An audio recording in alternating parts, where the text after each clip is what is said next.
বোরাক। জবান খোলেন। 1 নাম্বার বাহনের নাম বোরাক, 2 নাম্বার বাহনের নাম জিনাত।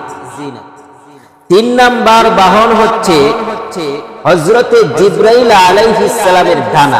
কি 3 নাম্বার বাহন? কি হযরতে জিবরাইল আলাইহিস সালামের ডানা। 4 নাম্বার বাহন হচ্ছে ফেরেশতাদের ডানা। জিবরাইল ফেরেশতাদের ডানা, জিবরাইল আলাইহিস সালামের ডানা, আরেকটা হচ্ছে কি ফেরেশতাদের ডানা। 4। 5 নাম্বার হচ্ছে রফরফ নামক বাহন। কি রফরফ নামক বাহন? তাইলে কয়টা বাহন পাইলাম? 5টা। 1 নাম্বার কি বুরাক, 2 নম্বরে জিনাত, 3 নম্বরে জিবরাইল আলাইহিস সালামের ডানা, 4 নম্বরে ফেরেশতাদের ডানা, 5 নম্বরে রফরফ নামক বাহন। হযরতে জিবরাইল আলাইহিস সালাম যে বুরাক নামক বাহন এসেছে, এই বাহনের উপর সর্বপ্রথম হযরতে জিবরাইল আলাইহিস সালাম বসেছেন। কে বসেছেন? বুরাকের উপর সর্বপ্রথম কে বসেছেন? হযরতে জিবরাইল আলাইহিস সালাম বসেছেন। 2 নাম্বার মাঝখানে যিনি বসেছেন তিনি হচ্ছেন আমাদের প্রিয় নবী, মুহাব্বতের নবী, সর্বোৎকৃষ্ট শ্রেষ্ঠ পয়গম্বর জনাবে মুহাম্মদুর রাসূলুল্লাহ সাল্লাল্লাহু আলাইহি ওয়াসাল্লাম। এবং সবার শেষে যিনি বসেছেন তিনি হচ্ছে হযরতে মিকাইল আলাইহিস সালাম। কে? হযরতে মিকাইল আলাইহিস সালাম। তারপর বুরাককে হাঁকানো হলো, চালানো হলো। বুরাক চলতেছে, চলতে চলতে প্রথম আসমানে গিয়েছেন। কোথায় গিয়েছেন? 2টা আসমানের কথা বলেছিলাম। প্রথম আসমানে গিয়েছেন, সেই জন্য এখান থেকে শুরু করলাম। প্রথম আসমানে গিয়েছেন। প্রথম আসমানে যাওয়ার পর কার সাথে সাক্ষাৎ হলো? একজন ফেরেশতার সাথে সাক্ষাৎ হয়েছে। সেই ফেরেশতার নাম কি? ইসমাঈল আলাইহিস সালাম। কে? ইসমাঈল আলাইহিস সালাম। হযরতে ইসমাঈল আলাইহিস সালামের অধীনে 12,000 ফেরেশতা রয়েছে। কয় হাজার ফেরেশতা? 12,000 ফেরেশতা কার অধীনে আছে? হযরতে ইসমাঈল আলাইহিস সালামের অধীনে। হযরতে ইসমাঈল আলাইহিস সালাম প্রথম আকাশে যাওয়ার পরে সাক্ষাৎ হয়ে গিয়েছে। আর ওই ইসমাঈল আলাইহিস সালামের অধীনে 12,000 ফেরেশতা রয়েছে। ওই 12,000 ফেরেশতার প্রত্যেকের অধীনে আবার 1 লক্ষ করে ফেরেশতা রয়েছে। সুবহানাল্লাহ। এখন ক্যালকুলেটর নিয়ে বাসার মধ্যে হিসাব করে দেখেন কত লক্ষ হাজার ফেরেশতা আল্লাহ তাআলা প্রথম আসমানের মধ্যে রেখেছেন। সুবহানাল্লাহ। এবার জনাবে মুহাম্মদুর রাসূলুল্লাহ সাল্লাল্লাহু আলাইহি ওয়াসাল্লাম একজন মুরব্বিকে দেখতে পায়। প্রথম আসমানে কাকে দেখতে পায়? একজন মুরব্বিকে দেখতে পায়। মুরব্বিকে দেখতে পেয়ে নবীজি হযরতে জিবরাইল আলাইহিস সালামকে জিজ্ঞাসা করে, জিবরাইল, যেই মুরব্বিকে দেখতেছি এই মুরব্বিটা কে? হযরতে জিবরাইল আলাইহিস সালাম বলে, ইনি হচ্ছেন আপনার পিতা বাবা আদম আলাইহিস সালাম। সুবহানাল্লাহ। বাবা আদম আলাইহিস সালামের কাছে গেলেন মুহাম্মদুর রাসূলুল্লাহ সাল্লাল্লাহু আলাইহি ওয়াসাল্লাম। সন্তান বাবার কাছে গেছে। বাবা পরিচয় পাওয়ার পর সন্তান বাবার নিকটে গিয়েছে। যাওয়ার পর বাবা যান মুহাম্মদকে জাবরায়া ধরছে, বুকের মধ্যে টেনে ধরছে। বুকের মধ্যে টেনে ধরে বলতেছেন, মারহাবান বিন নবী সালেহ, মারহাবান বিন নবী সালেহ ওয়া ইবনে সালেহ। স্বাগতম মারহাবা নেককার নবীর, স্বাগতম মারহাবা নেককার সন্তানের।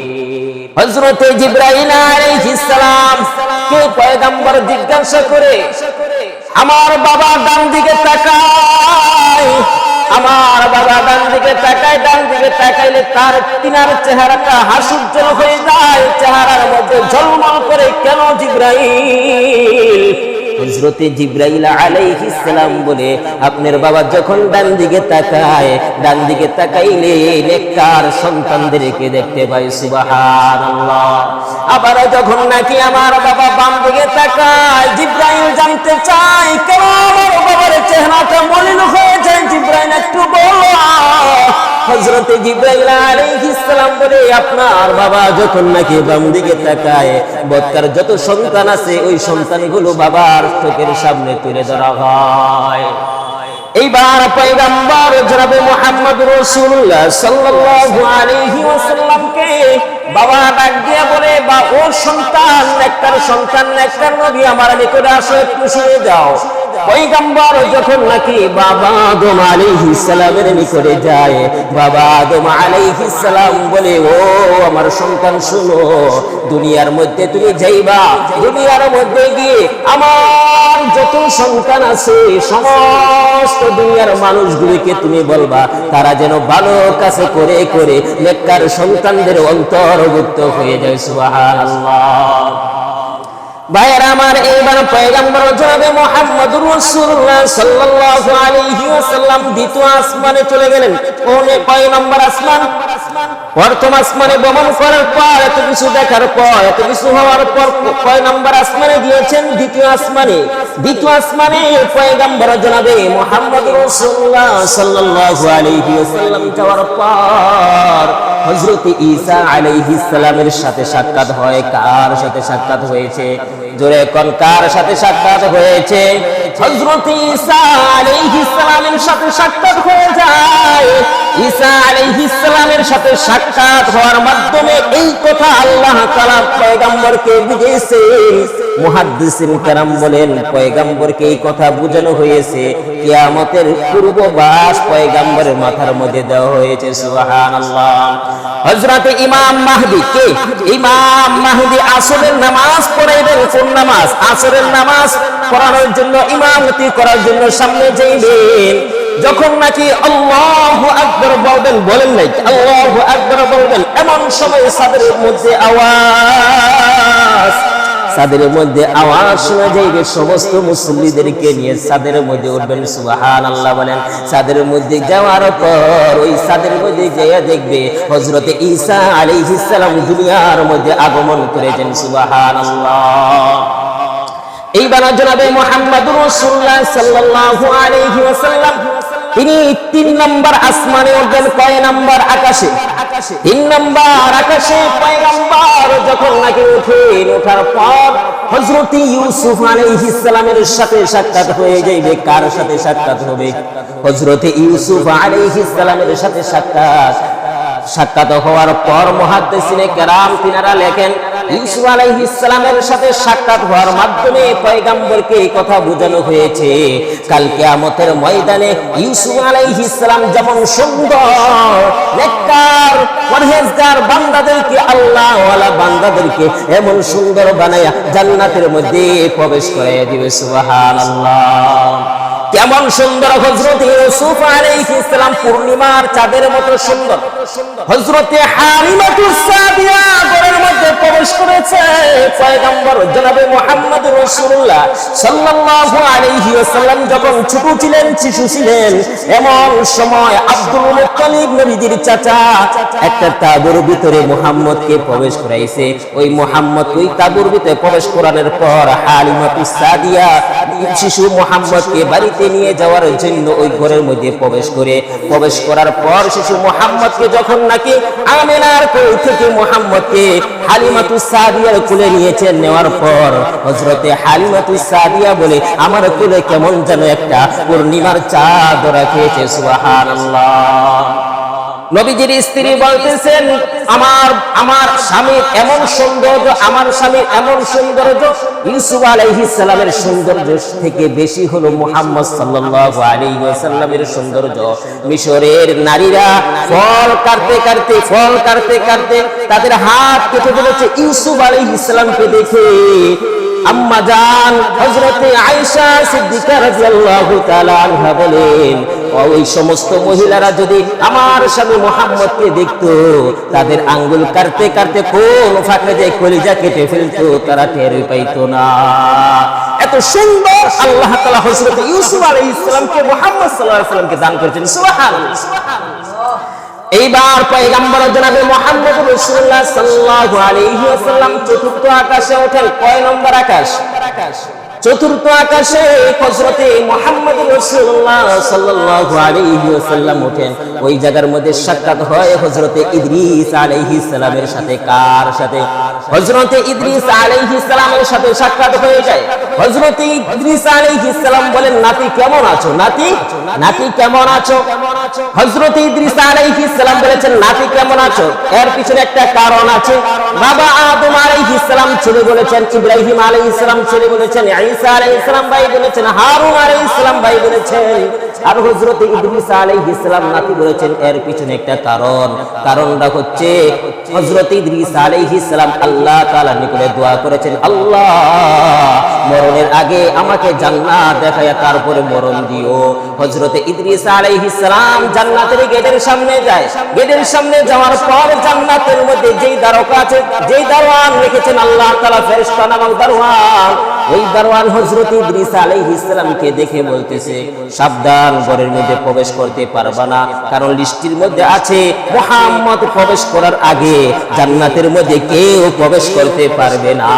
এই জন্য হযরত ইদ্রিস আলাইহিস সালাম মরণের আগের জান্নাত দেখতে পারে নাই। চতুর্থ আসমানে গিয়েছেন।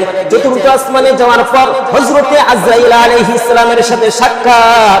হযরতে আজরাইল আলাইহিস সালাম হযরতে ইদ্রিস আলাইহিস সালামকে বলে, আপনি এতদিন কোথায় ছিলেন?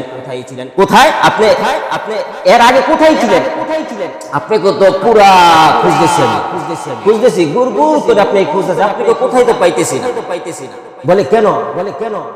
ও আল্লাহ তাআলা বলেছেন, আপনাকে চতুর্থ আসমানে আপনি থাকবেন, আর ওখান থেকে আপনার জানটা কবজ করে আমি নিয়ে যাইব, কিন্তু আপনাকে খুঁজে পাইতেছি না। ওই জায়গার মধ্যে হযরত ইদ্রিস আলাইহিস সালামের জান কবজ করা হয়। সেই জন্য মুহাদ্দিসিন কেরাম তারা লেখে, দুনিয়ার কোথাও হযরত ইদ্রিস আলাইহিস সালামের কবর খুঁজে পাওয়া যায় না। অনেক রাবি মুহাদ্দিসিন তারা এই কথা লেখে যে দুনিয়ার মধ্যে হযরতে ইদ্রিস আলাইহিস সালামের কবরটা কি করে পাওয়া যায় না? খুঁজে পাওয়া যায় না। কেন খুঁজে পাওয়া যায় না? ওই যে হযরতে ইদ্রিস আলাইহিস সালাম চতুর্থ আসমানে আল্লাহ তাআলা ওনার জানকে কবজ করে নিয়েছে। আবার কিছু বিভিন্ন মতামত রয়েছে, সেদিকে আমি গেলাম না। যে কথা বলতেছিলাম এই কথার মধ্যে আবার চলে আসলাম। তো হযরতে ইদ্রিস আলাইহিস সালামকে চতুর্থ আসমানে গিয়ে দেখেছেন পয়গম্বর জনাবে মুহাম্মদুর রাসূলুল্লাহ সাল্লাল্লাহু আলাইহি ওয়াসাল্লাম। এবার জনাবে মুহাম্মদুর রাসূলুল্লাহ সাল্লাল্লাহু আলাইহি ওয়াসাল্লাম পঞ্চম আসমানে যান। পঞ্চম আসমানে যাওয়ার পর হযরতে হারুন আলাইহিস সালামের সাথে সাক্ষাৎ হয়। কার সাথে সাক্ষাৎ হয়? হযরতে হারুন আলাইহিস সালামের সাথে সাক্ষাৎ হয় পঞ্চম আসমানে যাওয়ার পর। কিছুক্ষণ হারুন আলাইহিস সালামের সাথে কথাবার্তা বলেছেন, বলার পর আবার ষষ্ঠ আসমানে চলে যায়।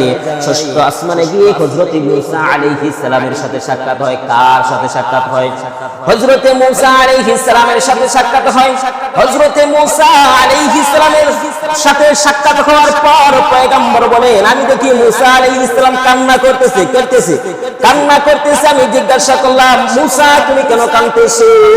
মূসা আলাইহিস সালাম বলে, আমি আল্লাহ তাআলাকে জিজ্ঞাসা করেছি, আল্লাহ যত পয়গম্বর তুমি দুনিয়ার জমিনে পাঠাইছো, ওই সমস্ত পয়গম্বরদের মধ্য থেকে কার উম্মত বেশি সংখ্যায় জান্নাতের মধ্যে প্রবেশ করবে? তখন আল্লাহ পাক রব্বুল আলামিন বলেছেন, তোমার উম্মত এমন এক বিরাট সংখ্যক জান্নাতে প্রবেশ করবে, অন্যান্য নবীদের তুলনায় বেশি হবে।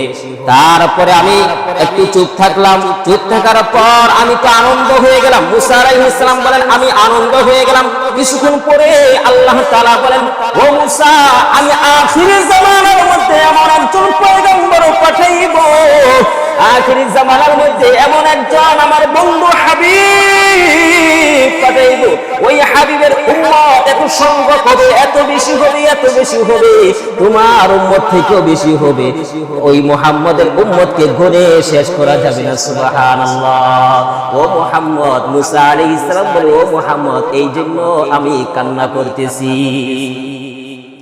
এইবার জনাবে মুহাম্মদ রাসূলুল্লাহ সাল্লাল্লাহু আলাইহি ওয়াসাল্লাম ষষ্ঠ আসমান পাড়ি দিয়ে সপ্তম আসমানে চলে গেলেন, 7 নম্বর আসমানে চলে গেলেন। 7 নম্বর আকাশে যাওয়ার পর একজন মুরব্বীকে দেখতে পায়। কাকে দেখতে পায়? 7 নম্বর আসমানে যাওয়ার পর একজন মুরব্বীকে দেখতে পায় এবং এই মুরব্বীর চারপাশে চতুর্পাশে অনেক সন্তানাদি দেখতে পেয়েছে। আবার আরেক বর্ণনায় এসেছে একটা গাছ দেখতে পেয়েছে। হযরতে জিবরাইল আলাইহিস সালাম বলেন, আপনি গাছের উপরে উঠুন। পয়গম্বরে কি বলে? পয়গম্বরে বলেন জিবরাইল যে আপনি গাছের উপরে উঠুন। পয়গম্বর জনাবে মুহাম্মদুর রাসূলুল্লাহ সাল্লাল্লাহু আলাইহি ওয়াসাল্লাম তিনি গাছের উপরে উঠেছেন। গাছের উপরে উঠে অনেক কিছু দেখেছেন, তারপরে নিচে নেমেছেন।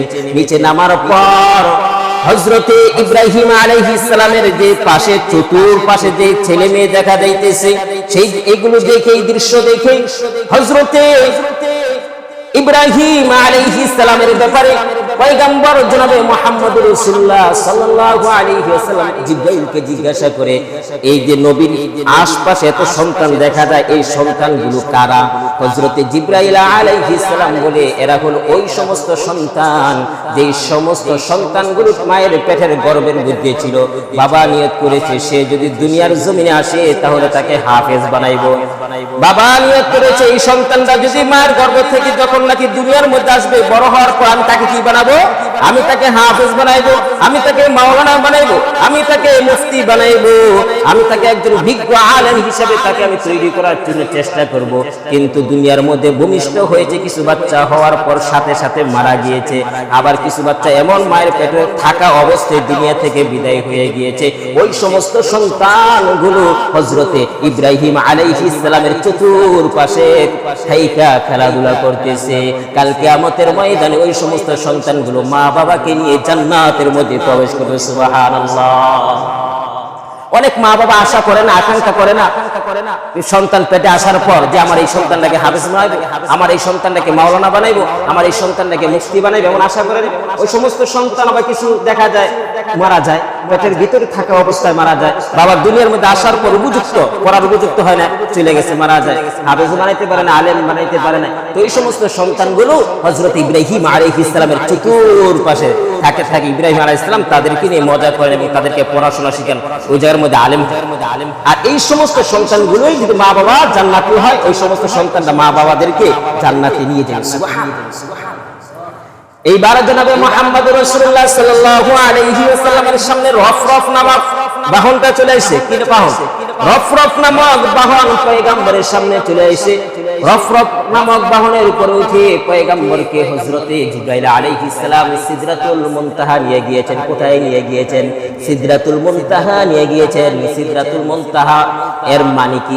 সিদরাতুল শব্দের অর্থ হচ্ছে বড়ই গাছ। কি গাছ? বড়ই গাছ। আর মুনতাহা শব্দের অর্থ হচ্ছে শেষ বর্ডার, শেষ সীমানা, সমাপ্ত যেখানে। তাইলে সিদরাতুল মুনতাহা এমন একটা জায়গা যেই জায়গার মধ্যে আমরা যে আমল করি, আমলটা ওই জায়গার মধ্যে যায়, ওখান থেকে আবার আরেকজন নিয়ে যায়। আর উপর থেকে আসার সময় ওই জায়গার মধ্যে থামে, ওখান থেকে আবার নিচে আরেকজনের মাধ্যমে কি হয়? আমাদের নিকটে আসে।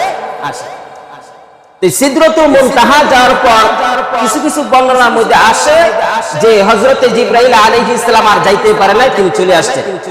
এমন কিছু কিছু বর্ণনা আপনারা শুনেন না? তো হযরতে জিবরাইল আলাইহিস সালাম ওখানে রেখে চলে এসেছে। এই বর্ণনাটা কেউ কেউ করেছেন, আবার কেউ কেউ এমন বর্ণনা করেছেন যে আকাশের উপরে সিদরাতুল মুনতাহার পরে যে কি ঘটনা হয়েছে এগুলো সহিহ হাদিসের মাধ্যমে জানা যায়। কিন্তু আল্লাহ তাআলার সাথে তিনি গিয়েছেন, আরশ আজিম পর্যন্ত গিয়েছেন এবং কথা বার্তা হয়েছে, কিন্তু আল্লাহ তাআলার সাথে সাক্ষাৎ হয়েছে কি হয় না, দেখেছেন কি দেখেন না, এগুলোর বর্ণনা কোরআন হাদিসের মধ্যে বেশি পাওয়া যায় না। পাওয়া যায় এগুলো বিস্তারিত আলোচনা, যে আলোচনাগুলো কিছু দুর্বল, কিছু সহিহ মতামত, ব্যাখ্যা, বিশ্লেষণ, একজন একটা বলেছেন আরেকজন আরেকটা বলেছেন, সেই জন্য ওই আলোচনা বিতর্কিত আলোচনা দিকে আমি গেলাম। হযরতে জিবরাইল আলাইহিস সালাম সিদরাতুল মুনতাহা পর্যন্ত পয়গম্বর জনাবে মুহাম্মদুর রাসূলুল্লাহ সাল্লাল্লাহু আলাইহি ওয়াসাল্লামকে রেখে এসেছেন। ওখান থেকে পয়গম্বর জনাবে মুহাম্মদুর রাসূলুল্লাহ সাল্লাল্লাহু আলাইহি ওয়াসাল্লাম এসেছেন জমিনের মধ্যে। আসার পর হযরতে বেলালের সাথে সাক্ষাৎ। হযরতে বেলাল রাদিয়াল্লাহু তাআলা আনহুকে বলে, হে বেলাল, তুমি কি আমল করো যে আমল করার কারণে আমি ওখানে তোমার জুতার করকর আওয়াজ শুনতে পেয়েছি? হযরতে বেলাল রাদিয়াল্লাহু তাআলা আনহু বলে, রাসূল আমি যে আমল করি সব আমলের খবর তো আপনি জানেনই। বলে না, তুমি বিশেষ কি আমল করো সেই আমলটা বলো। হযরতে বেলাল রাদিয়াল্লাহু তাআলা আনহু বলেন, ও রাসূল যখনই আমার ওযু ছিটে যায় সাথে সাথে আমি ওযু বানাই নেই। সুবহানাল্লাহ বলেন। হযরতে বেলাল রাদিয়াল্লাহু তাআলা আনহু যখন ওযু ছুটে যায় তখন কি করে? সাথে সাথে ওযুকে বানাই নেন। আর ওযুর ইহতিমামের জন্য 2 রাকাত নামাজ আদায় করে, কয় রাকাত নামাজ আদায় করে? 2 রাকাত নামাজ আদায় করে পয়গম্বর বলেন, ও বেলাল তুমি এই আমলটা কখনো ছাড়বা না। রাসূল কেন ছাড়বো না? আমি আরশে আজিমে গিয়ে সিদরাতুল মুনতাহা হযরতে জিবরাইল আলাইহিস সালাম আমাকে ওখানে রেখে চলে এসেছেন। আমার ডাইনে বামে আশপাশে কেউ নাই। ওই সময় আমি কেমন যেন শুনতে পেয়েছি তোমার জুতার করকর আওয়াজ আমার কানের মধ্যে এসেছে। সুবহানাল্লাহ। তাহলে ওযুর ইহতিমাম অত্যন্ত দামি। ওযুর ইহতিমাম কি? অত্যন্ত দামি। ওযুর সহিত থাকা চাই, ওযুর সহিত থাকা চাই। আল্লাহ আমাদের সবাইকে ওযুর সহিত থাকার তৌফিক দান করুন। সকলে বলে আমিন। আমরা তো ওযুর সহিত থাকি না। ওযু নিয়ে আমাদের খুব অবহেলা। ওযু চলে যাওয়ার পর এমনকি ফরজ যে আমাদের গোসল হয়, এই গোসলটা কি পর্যন্ত আমরা বিলম্ব করি কি করি না? এমনটা করা যাবে না। ফরজ গোসল যখন আমাদের হয়ে গেছে সাথে সাথে আমি আমার পরিষ্কার পরিচ্ছন্নতা আমার অর্জন করতে হবে। পরিষ্কার পরিচ্ছন্নতা অর্জন করলে ওই অবস্থায় যদি আপনার মরণ হয়, ওই অবস্থায় যদি আপনার মৃত্যু হয়, তাহলে আপনার ঠিকানাটা জান্নাত হবে। আর নাপাকি অবস্থায় মৃত্যু হলে আপনার জিবরাইল আলাইহিস সালাম যে আপনার আজরাইল আলাইহিস সালাম যে আপনার জানকে কবজ করবে, ওই সময় তো আপনার ভয়াবহ অবস্থা হয়। সেজন্য সব সময় পবিত্রতা থাকা চাই। সব সময় কি থাকা চাই? পবিত্রতা থাকা চাই। এখন আসুন আমরা একটু ভিন্ন আলোচনা যাই, তারপর আবার মেরাজের আলোচনা আসবে ইনশাআল্লাহ। এই যে মাসটা চলতেছে, এই মাসটার নাম কি? শাবান মাস। কি মাস? শাবান মাস। আরবিতে শাবান, শাবানের 15তম রজনী, শাবানের 15তম রজনী, লাইলাতুল নিসফি মিন শাবান। শাবানের 15 রজনীর মধ্যে আমাদেরকে কিছু কাজ করতে হয়। তবে কিছু কাজ করতে হবে, আবার কিছু কাজ ছাড়তে হবে। কিছু কাজ করতে হবে, আবার কিছু কাজ ছাড়তে হবে। এই যে রাত্রটা 15তম রাত্র, শাবানের 15তম রাত্রটা, এই রাত্রটা মধ্যে এই রাত্রটাকে বলা হয়েছে ফজিলতপূর্ণ একটা রাত্র। ফজিলতপূর্ণ একটা রাত্র। এই ফজিলতপূর্ণ একটা রাত্র যেই পাইল, সেই যদি ফজিলতপূর্ণ রাত্র পেয়ে তার গুনাহকে মাফ করাতে পারলো না, তার গুনাহগুলোকে ক্ষমা করাতে পারলো না, তার কপাল যে এমন পোড়া, যে পোড়া কপালের মধ্যে ভালো কিছু জোড়া লাগা। সেই জন্য ফজিলত রাত্রটা পেয়ে আমাদেরকে খুব আমল করতে হবে। কি করতে হবে? আমাদেরকে খুব আমল করতে হবে। ওই আমল হচ্ছে একটা তওবার। ওই রাত্রটা হচ্ছে একটা তওবার রাত্র। কিসের রাত্র? তওবার রাত্র। কেমন তওবার রাত্র? রাসূল করিম সাল্লাল্লাহু আলাইহি ওয়াসাল্লাম বলেছেন, এই রাত্রের মধ্যে সমস্ত গুনাহগাতাগুলো ক্ষমা করে দাও। কি করা হয়? সমস্ত গুনাহগুলো ক্ষমা করে দেওয়া হয়। 2 শ্রেণীর ব্যক্তির গুনাহ ছাড়া, আর বাকি যারা আল্লাহর নিকটে তওবা করবে ওই সমস্ত ব্যক্তিদেরকে আল্লাহ তাআলা ক্ষমা করে দিবেন। ওই সমস্ত ব্যক্তিদেরকে আল্লাহ তাআলা কি করে দিবেন? ক্ষমা করে দিবেন। ফায়াগফিরু লিজামিই খালকি, যে 2 জন ব্যক্তি ছাড়া, 2 শ্রেণীর লোক ছাড়া আর অন্য যত শ্রেণীর লোক আছে, তারা যদি আমি আল্লাহর নিকটে তওবা করে, আমি আল্লাহ তার তওবা কবুল করে তাকে তার সমস্ত গুনাহগুলো আল্লাহ মাফ করে দিবেন। যেই 2 শ্রেণীর তওবাকে আল্লাহ কবুল করবেন না, যেই 2 শ্রেণীকে মাফ করবেন না, সেই 2 শ্রেণীর এক শ্রেণীর লোক হচ্ছে মুশরিক। কি? মুশরিক। ইল্লাল মুশরিক। মুশরিকদেরকে আল্লাহ তাআলা ওই রাতে ক্ষমা করবেন না। কাকে ক্ষমা করবেন না? মুশরিকদেরকে ক্ষমা করবেন না। তাইলে 1 নাম্বার মুশরিকদেরকে আল্লাহ মাফ করবেন না। 2 নাম্বার হচ্ছে মাসাহেন মানে হিংসুক। কি? হিংসুক। হিংসা করে না, একজন আরেকজনের প্রতি হিংসা করে। হ্যাঁ, একজন আরেকজনকে দেখতে পারে না, তার প্রতি হিংসা করে। এই হিংসুক, হিংসাকারীদেরকে হাসাদ, মাসাহেন হাসাদ, এই হিংসুক ব্যক্তিদেরকে ক্ষমা করবেন না। তাহলে 1 নাম্বার ক্ষমা করবেন না মুশরিকদেরকে, 2 নাম্বার ক্ষমা করবেন না হিংসুকদেরকে। আর বাকি যারা আছে তাদের সকলকে আল্লাহ তাআলা কি করে দিবেন? ক্ষমা করে দিবেন। সেই জন্য জনাবে মুহাম্মদুর রাসূলুল্লাহ সাল্লাল্লাহু আলাইহি ওয়াসাল্লাম ইরশাদ করেছেন, তুবু ইলাল্লাহি তাওবাতান নাসুহা, তোমরা তওবা করো, তাওবাতুন নাসুহার মতো তওবা করো। কি করবা? তওবা করবা। কেমন তওবা? তাওবাতুন নাসুহা, তওবা করবা। তওবার এক নাম্বার অর্থ হচ্ছে প্রত্যাবর্তন করা। কি করা? প্রত্যাবর্তন করা, ফিরে আসা। আমি গুনাহের কাজ করতেছি, ওই গুনাহের কাজ থেকে ফিরে সৎ কাজ ধরা, ওই গুনাহের কাজ থেকে ফিরে কি কাজ ধরা? সৎ কাজ ধরা। এটা হচ্ছে এক নাম্বার অর্থ। দুই নাম্বার তওবার অর্থ হচ্ছে ইস্তিগফার। দুই নাম্বার তওবার অর্থ কি? ইস্তিগফার।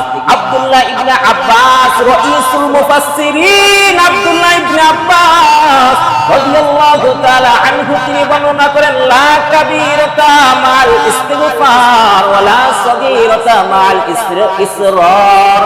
বারবার কবিরা গুনাহ করে, কবিরা গুনাহ করার পর তওবা করলে আল্লাহ তাআলা ক্ষমা করে দেয়। আর সগীরা গুনাহ করতে করতে করতে করতে এটা কবিরা গুনাহে পরিণত হয়ে যায়। তাই আব্দুল্লাহ ইবনে আব্বাস রাইসুল মুফাসসিরিন, আব্দুল্লাহ ইবনে আব্বাস রাদিয়াল্লাহু তাআলা আনহু বলেন, লা কাবীরাতা মাল ইসরার মাল ইস্তিগফার ওয়ালা সগীরাতা মাল ইসরার। ইস্তিগফার, আস্তাগফিরুল্লাহাল আযীম, লা হাওলা ওয়ালা কুওয়াতা ইল্লা বিল্লাহিল আলিয়্যিল আযীম। আস্তাগফিরুল্লাহাল আযীম, লা হাওলা ওয়ালা কুওয়াতা ইল্লা বিল্লাহিল আলিয়্যিল আযীম। এটা সংক্ষেপ আস্তাগফিরুল্লাহ, আস্তাগফিরুল্লাহ, আস্তাগফিরুল্লাহ। তাহলে আপনি গুনাহ করে ফেলেছেন, গুনাহ করার কারণে আপনি কি করবেন? তওবা করবেন। কি করবেন? তওবা করুন। লা তাআতা লি মাখলুকিন ফি মাসিয়াতিল খালিক। আল্লাহ তাআলা অবাধ্য আপনি করে ফেলেছেন, আল্লাহ তাআলা নাফরমানি আপনি করে ফেলেছেন, পয়গম্বরের সাথে আপনি নাফরমানি করে ফেলেছেন, সুন্নাত আপনি পালন করেন নাই, সুন্নাত আপনি সুন্নতের পাবন্দি করতে পারেন নাই, সুন্নতের বরখেলাপ আপনি করে ফেলেছেন। সাথে সাথে আপনাকে তওবা করা উচিত। সাথে সাথে আপনাকে কি করা উচিত? তওবা করা উচিত। তওবা করতে হবে। তওবা করে আপনি যদি ফিরে আসেন তাহলে আল্লাহ তাআলা আপনাকে কি করে দিবে? ক্ষমা করে দিবে। তবে ওই দুই শ্রেণীর ব্যক্তিকে ক্ষমা করবে না ওই রাতে। কোন দুই শ্রেণীর ব্যক্তি? কে কে? এক নাম্বার হচ্ছে মুশরিক, আর দুই নম্বরে হিংসুক, হাসাদ, যে হিংসা করে। আর যে মুশরিক, এই দুই শ্রেণীর ব্যক্তি ছাড়া বাকি সবাইকে আল্লাহ তাআলা কি করে দিবেন? ক্ষমা করে দিবেন। আমার আপনার মধ্যে তো কিছু লোক এমন আছে যারা নায়েবে রাসূলদের সাথে বেয়াদবিমূলক আচরণ করে। কি করি না? নায়েবে রাসূলদের সাথে বেয়াদবিমূলক আমরা আচরণ করি কি করি না? এখন পয়গম্বরের সাথে, আমি এর আগে বলেছিলাম, পয়গম্বরের সাথে কেউ যদি বেয়াদবি করে, পয়গম্বরের সাথে কেউ যদি বেয়াদবি করে, রাসূলের সাথে কেউ যদি বেয়াদবি করে, এটার বেয়াদবি আর বেয়াদবি থাকে না, এটা কি হয়ে যায়? কুফর পর্যন্ত হয়ে যায়, সে কাফের হয়ে যায়। আর ওই পয়গম্বরদের ওয়ারিস হচ্ছে আলেম ওয়ালামা, আলেম ওয়ালামা। ইন্না মা ইয়াখশাল্লাহা মিন ইবাদিহিল উলামা। এই আলেম ওলামাদের সাথে যদি আপনি বেয়াদবি করেন তাহলে কোন পরাজয় যাবে? কেউ এই কাজ করবেন না। আপনি বেয়াদবি করেছেন আলেমের সাথে, নামাজ পড়েন, নামাজ কবুল হবে না, দোয়া করবেন, দোয়া কবুল হবে না, যাকাত দিবেন, যাকাত কবুল হবে না, আপনার কোনো আমলই কবুল হবে না। সারাত নামাজ পড়েন, কোনো আমল হবে না। আপনি কি মনে করেছেন একজন আলেমকে? একজন আলেমকে আপনি কি মনে করেছেন? একজন আলেমের, একজন হাফেজের, একজন মাদ্রাসা তালিবের ইলমের দাম আল্লাহর নিকটে অনেক বেশি। আল্লাহ নিজে আলেমদের কথা বলেছে, ইন্নামা ইয়াখশাল্লাহা মিন ইবাদিহিল উলামা। আর ওই আলেমদের সাথে বেয়াদবি, আল্লাহ বলেছেন, ইয়া আইয়ুহাল্লাযীনা আমানু লা তারফাউ আসওয়াতাকুম ফাওকা সাওতিন নবী ওয়া লা তাজহারু লাহু বিল কওলি কাজাহরি বা'দিকুম লিবা'দিন আন তাহবাতা আমালুকুম ওয়া আনতুম লা তাশউরুন। জিবরাইল আলাইহিস সালামকে পাঠাইছেন রাসূলের নিকটে। রাসূল একবার সাহাবায়ে কেরামদের সাথে নিয়ে কথা বলতেছে, সাহাবায়ে কেরামদেরকে নিয়ে কথা বলতেছে রাসূলুল্লাহ সাল্লাল্লাহু আলাইহি ওয়াসাল্লাম। তো সাহাবারা কথা বলতেছে, এক পর্যায়ে সাহাবায়ে কেরামের আওয়াজ রাসূলের আওয়াজে উঁচু হয়ে গেছে। রাসূল থেকে সাহাবায়ে কেরামের আওয়াজটা কি হয়ে গেছে? উঁচু হয়ে গেছে। উঁচু হওয়ার পর আল্লাহ আয়াত পাঠাইছে। আয়াত পাঠায় বলে, আন তাহবাতু আমালুকুম, হে ঈমানদারগণ সাবধান, খবরদার, আমার পয়গম্বরের গলার আওয়াজের উপরে যেন তোমাদের আওয়াজ না ওঠে। যদি আমার পয়গম্বরের আমার বন্ধুর আওয়াজের উপরে তোমাদের আওয়াজ উঁচু হয়ে যায়, যত আমল করে সমস্ত আমলগুলো আমি বরবাদ করে দিব, কোনো লাভ হবে না। সারা রাত নামাজ পড়েন, সারা দিন নামাজ পড়েন, আপনার আওয়াজ উঁচু হয়ে গেছে ইমামের উপরে, আমল বরবাদ। কি মনে করেছে? সেই জন্য কেউ এই ধরনের কাজ করবেন না। আল্লাহ সবাইকে হেফাজত করুন, সকলে বলে আমিন।